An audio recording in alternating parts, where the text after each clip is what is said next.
Hello, everyone.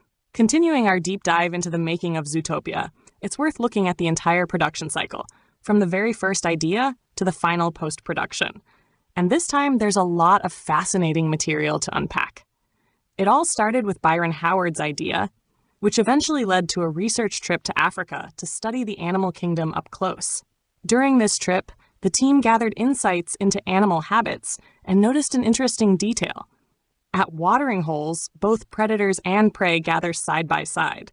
They may still be enemies in the wild, but at the water's edge, they coexist, keeping an eye on each other, but tolerating one another for survival.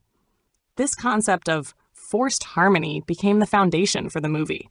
From there, the story development began through script writing, where the main characters, themes, and plot twists were defined. At the same time, the storyboard process started, with rough sketches showing key camera angles and scene layouts. The next step was creating an animatic, a rough draft of the film. These animatics can be revised multiple times, as watching them helps the filmmakers understand what works and what needs to be changed. Then came the intense work of designing the characters and environments. Every character had to be crafted carefully to match their role in the story. It's similar to choosing an outfit. Should a character look strong and intimidating or small and cute? At this stage, close collaboration with the 3D modeling department was crucial. Designers imagined how characters should look, while modelers built digital versions of them.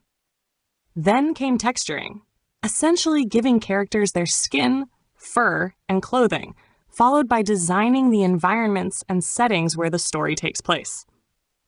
Once that foundation was in place, the next big step was rigging, building a digital skeleton and muscle system that allows characters to move naturally, whether it's facial expressions or body movements. Only then could animators begin bringing the characters to life with movement and gestures, and that's along with recording the voice performances. But here's the tricky part. The filmmakers wanted the animals to feel realistic without looking like puppets.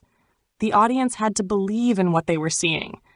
To achieve this balance, the animation was carefully stylized, sometimes even exaggerating animal traits for greater emotional impact. Done?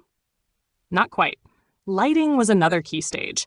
It wasn't just about setting the mood with color palettes, like the famous Godfather-inspired scene, but also about positioning shadows so they didn't obscure the characters' faces. Finally, after all these steps, came the rendering process, when everything was processed and transformed into the final film, taking up several hundred gigabytes of data. What do you think about this animation production cycle? Share your thoughts in the comments, and don't forget to subscribe to our channel. More exciting content is coming soon.